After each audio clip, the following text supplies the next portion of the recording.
Nice. I might have to do the same thing with my day crew. Take anyone that's proficient and shift them over to B for a minute. Bomb threat at office building. An elderly employee at Scissors Sisters, an office supply store, reported that a courier brought in a suspicious parcel. The return address is smeared with ketchup or blood. Nobody else can hear it, but I swear I can hear something ticking inside.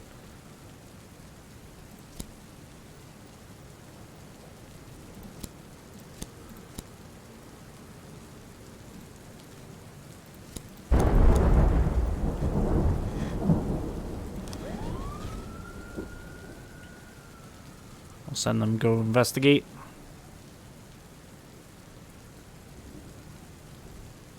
Robbery at a drugstore. A young female pharmacist says an addict with a length of steel pipe is trying to break into her pharmacy.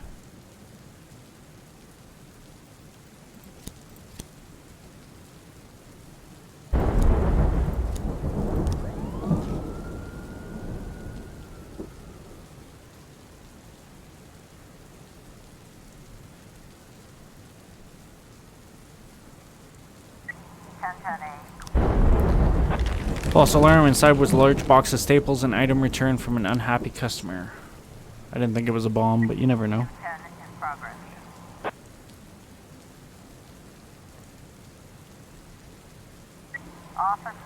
The addict has broken a window and he's trying to climb through. His feet are still sticking out.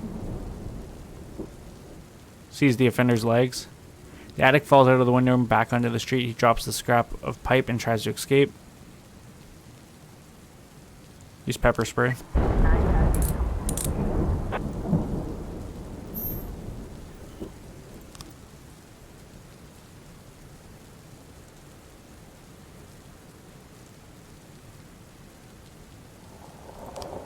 Disorderly conduct at Desire Park. An old man called in to report that right in front of his favorite park bench, a group of crazy-looking people wearing very revealing clothing were flopping around on the grass, spitting on the feelings of God-fearing Christians and alarming everyone who walks past.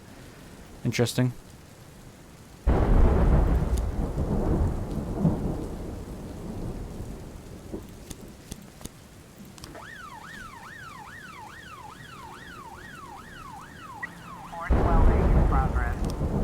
Assault at Octopus Restaurant. Kimberly Adams was celebrating her birthday with some friends and acquaintances. After a long dinner, she started opening her gifts and found a huge dildo. She flushed and then grabbed the sex toy and attacked her friend who gave her the gag present. You bitch, you soulless monster. All my friends from the seminary are here. Is this what you want them to think of me? Mrs. Adams then continued to beat her friend over the head until she made a bloody mess of her scalp. That's extreme, but okay.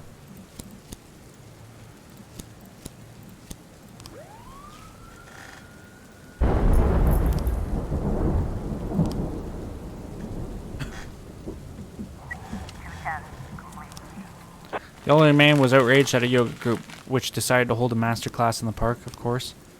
Robert Devlin, Country Houses. Once again, I could really use your help. I'm trying to expand the ranch, but the adjacent territory belongs to fucking idiots who are asking an insane amount for it. Today, I'll be in a regular meeting with them, and I want a bunch of your police officers to come in during the meeting and start asking lots of questions about murders on the property, maniacs running loose, drug addicts living nearby, stuff like that. Basically, help me put pressure on the sellers and knock the cost down a little bit. If the Freeburg police help me, I'll stretch out my hand and offer, say, a boost in your budget.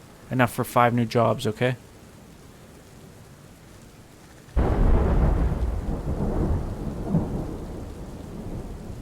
I like the sound of that, but let me wait until my lower people are back.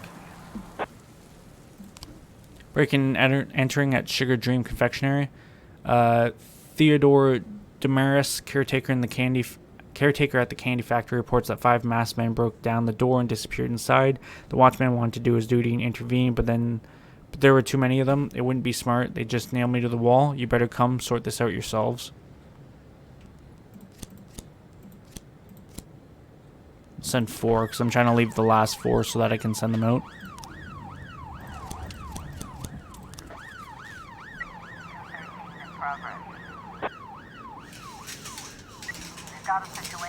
The girl is pounding her friend's head with all her might. Her victim hasn't been conscious for a while. A huge crowd has gathered around and it's possible to get near the fight.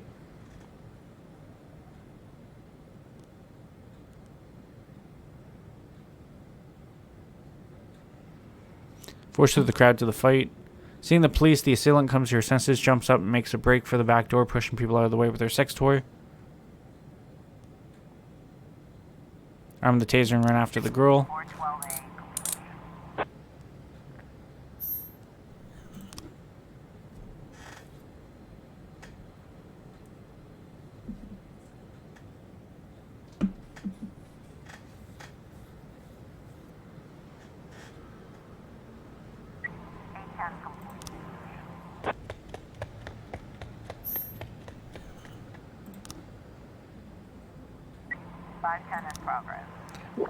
Chief, we love playing the part. In the end, we even had ourselves believing it, and we really don't mind earning a little extra on the side. We don't even ask for a thank you, but when we all kind of hinted that we deserved a couple hundred extra, Mr. Moneybags just hissed at us and said to fuck off.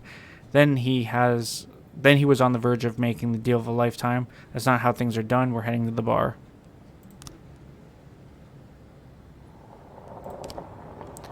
Noise and complaint in the ghetto. An angry man just phoned in, yelling about his neighbors. He's been hearing terrible ringing and shouting coming from every side of his house. My ears are going to explode. You have to stop them right away.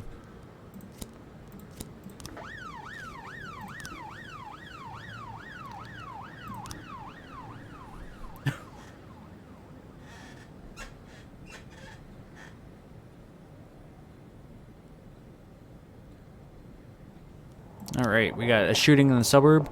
Mrs. Kent called to complain about a drunken neighbor who decided it would be fun to go out after sundown and shoot the beer cans in his backyard, get that drunk behind bars before he kills someone.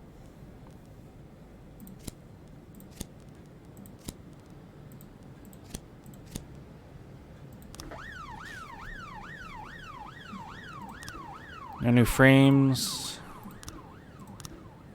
No frames. What shift am I on? A? Yesel, Sims, Turner, and Anderson.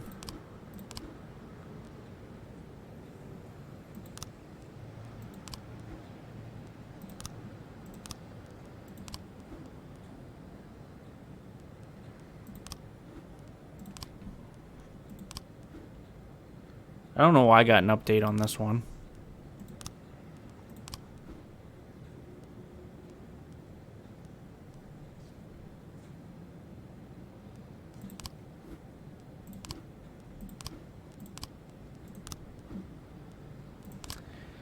Secretary of prominent businessman Elvis Calvero reports that unknown persons broke into his boss's office and threw him out the window. Michael Hall, the guard, said, I saw a black sedan pull up to the building and two men, one in a raincoat, got out. They passed me without saying anything. I heard the elevator and I turned and saw two scary men. I didn't see any weapons, but it made it clear they'd kill me if I got in their way. It could have been a robbery. Elvis had a safe in his office. Don't know what he keeps inside it, though.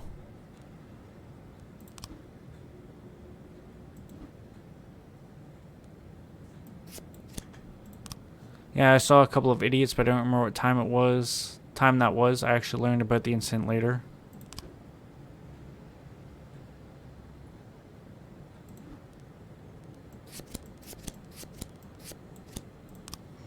Elvis had his share of problems, but he preferred not to talk about them. But I knew there was some sort of people trying to take away his business, and he was offering them a bribe.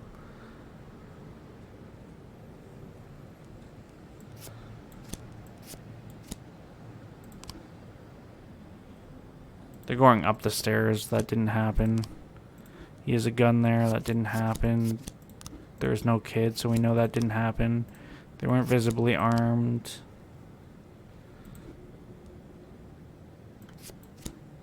Aha. Suspect is Timothy Foster, unemployed, but according to unconfirmed reports, he's a cleaner for the mafia. He has a suburb, but a reliable informant reports that Timothy was living here recently. That's the other one. Timothy previously worked as a bouncer at the club. It's unknown whether he can be found there now. If he was recently living there, let's check that one out.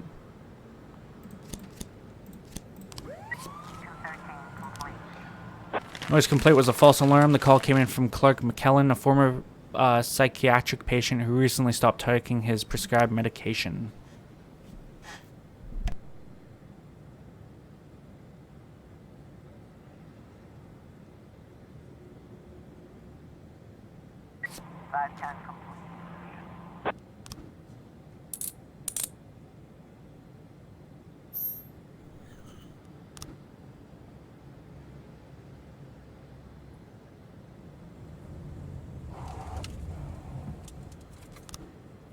Hey, and we got him. Good job. That was one case I wanted to put to bed, and we did.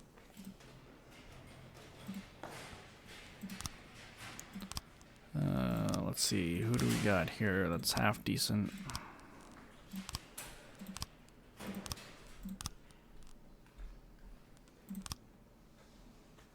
Just to balance it out. Day 84, October 6th, Sunday. Theater director, we need fresh faces and new voices. Drug addiction in city increased by 38%. Freeburg chess master reaches World Cup.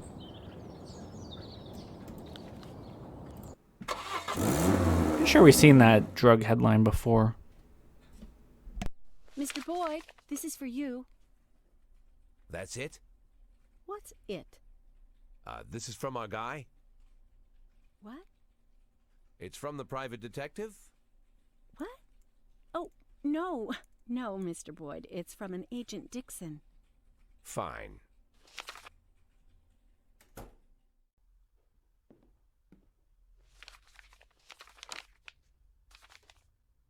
I'm sorry I couldn't swing by before I left, but I'll definitely be back to celebrate your retirement. Ethan.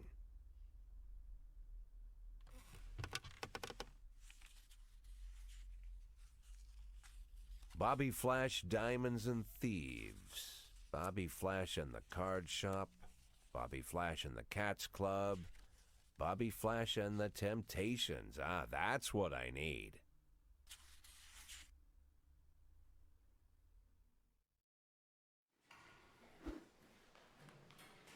Drank too much.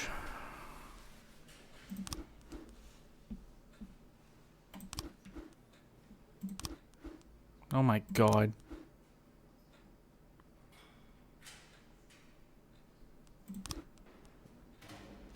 Okay. What do we got? 2, 4, 6, 8, 9 people? 2 detectives. We'll make it work somehow. Watercolor grays. Watercolor Grays by Keith Butler.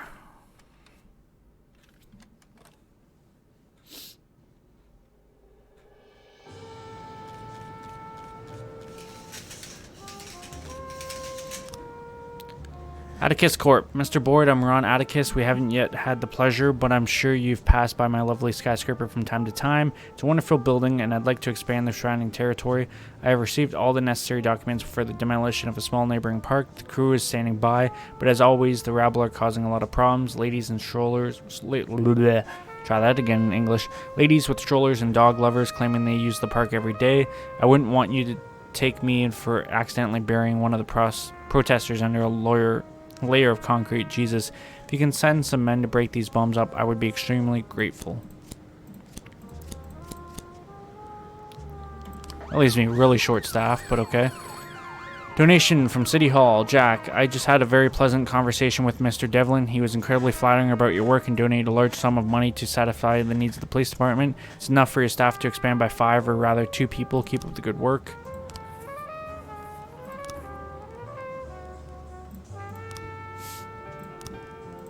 So I can have 21 officers. 2, 3, 4, 5, 6, 7, 8, 9, 10. 1, 2, 3, 4, 5, 6, 7, 8, 9. I need one more for shift B, and then I'll put the other one on shift A, maybe.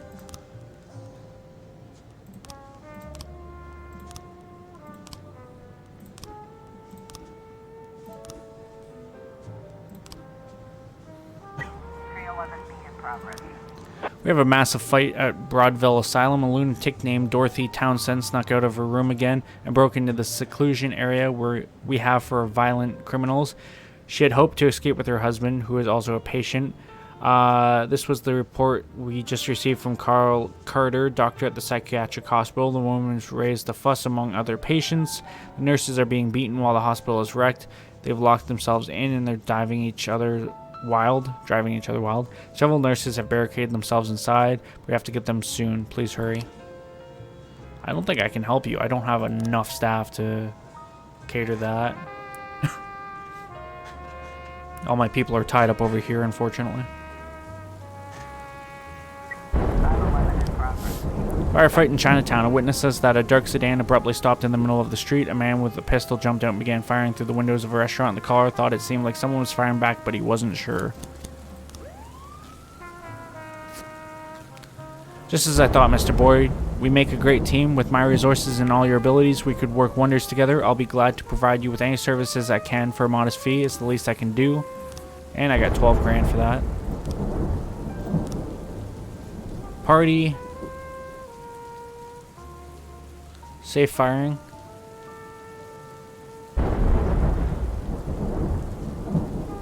Officer slot.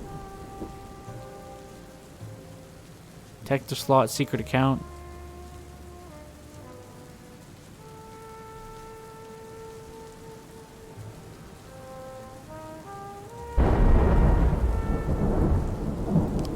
Interesting.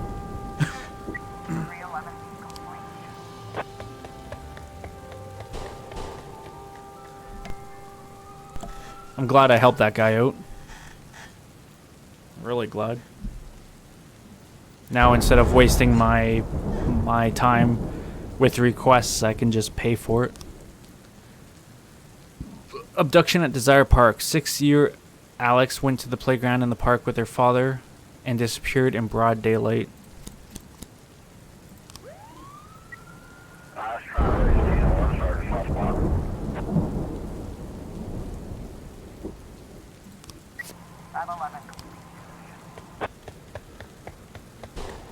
I can't risk having anyone else die right now. If they're requesting backup and I can't provide it, I'm just gonna have them retreat.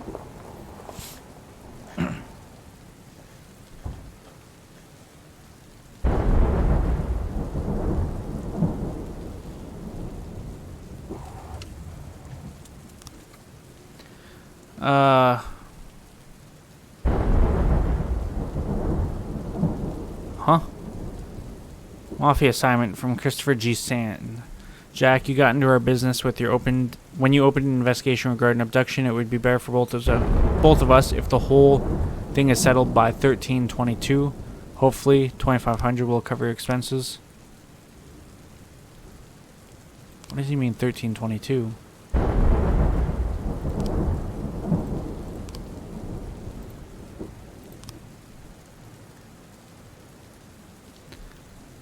Mrs. McCain, the girl's mother. My husband and I are divorced, and he's suing for full custody of Alex. My lawyer says his chances are 0, and I think he knows it too. Now, it looks like he decided not to wait for the courts, just takes what he wants, like alcoholics always do. But how could he do this to his own daughter? He must have used one of his cronies to help grab her. They're always hitting the bottle and ready for trouble. Him and his whole family are a bunch of drunks and a bunch of trouble. The father of the girl says, first, I've been sober as a judge for a month now. I go to Alcoholics Anonymous meetings all the time. Second, I only let Alex out of my sight for a second. It was Timothy Gallagher came up. He's great.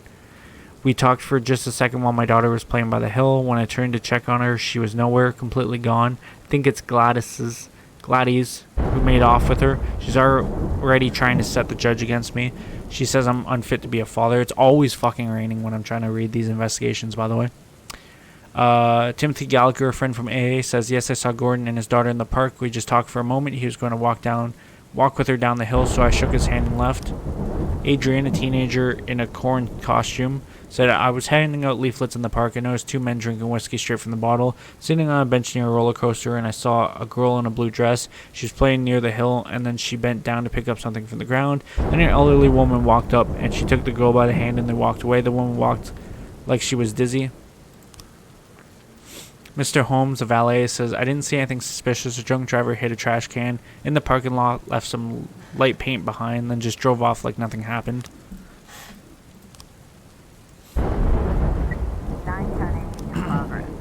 Attempted robbery at the Bank of Freeburg. A teller noticed 3 hooded men enter the bank carrying sports bags. The frightened teller whispered into the phone, hurry up, I think they're trying to rob us. Why else Would they be carrying those bags?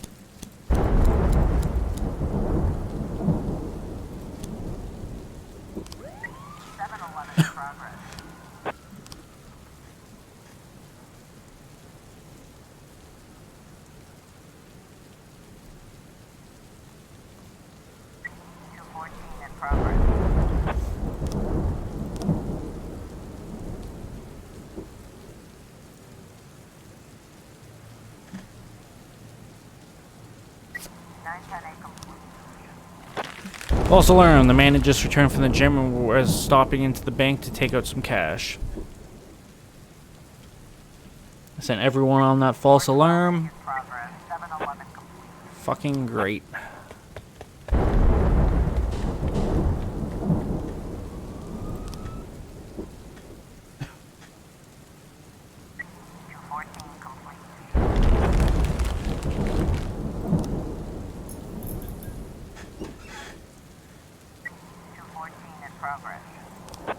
Assault at Magpie Publishing House. Senior writer Ivan Bykov attacked a young editor who was reading his manuscript. The madman trying to strangle him.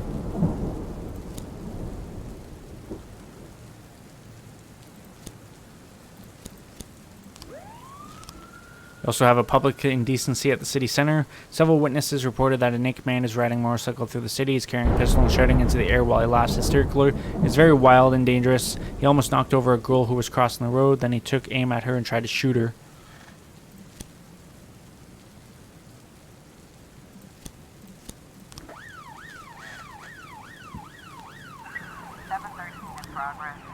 Missing person at the beach. A pizza delivery man picked up an order in the morning and returned for the rest of the day. The manager said the carriers have been attacked and robbed a few times, and they are very worried for the young man. The missing person is Robert Deary, who is well known for his carelessness. He's also nearly been fired for absenteeism, so it's probably a false alarm. You two check that out, though, please.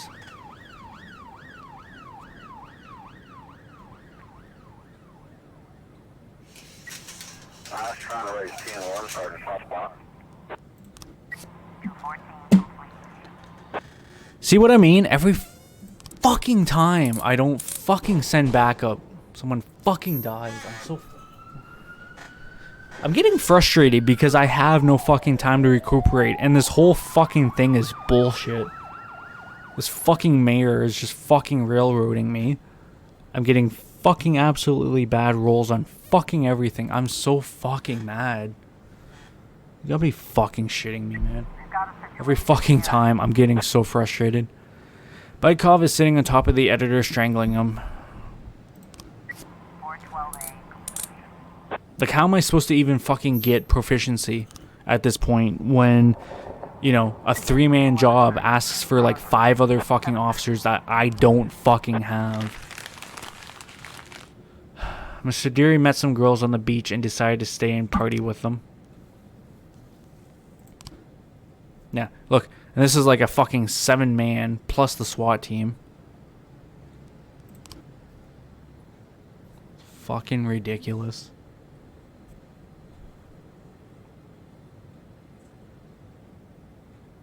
And I'm gonna send everyone. It's gonna be a false fucking alarm. 415 in progress.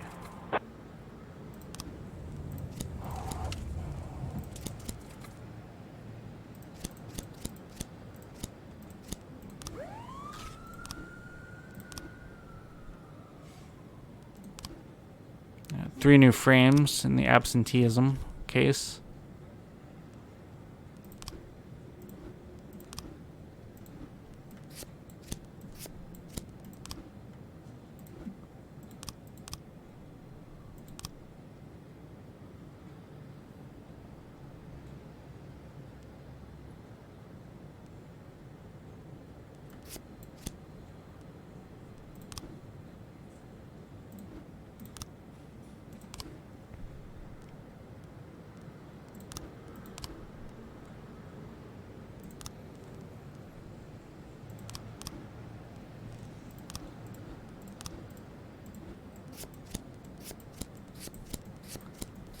I have to have everything in front of me here. It's just I don't know what I'm missing.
I'm gonna close the case. I can't figure it out.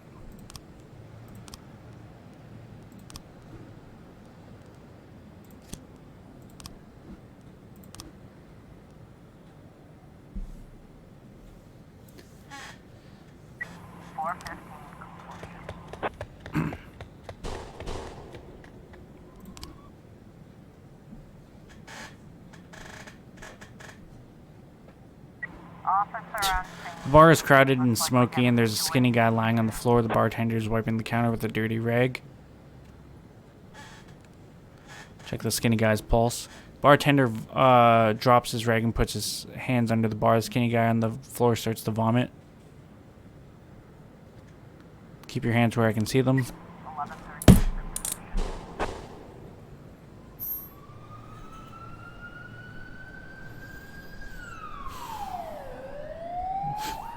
So fucking done with this game.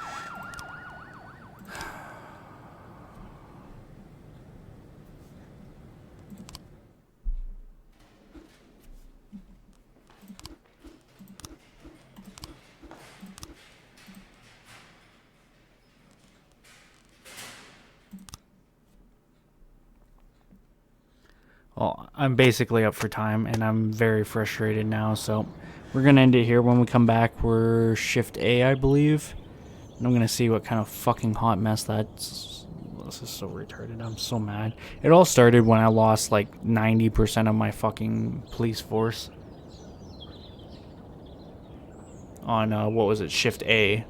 And then the fucking cuts because I withheld information, which I understand, but... Again, railroaded.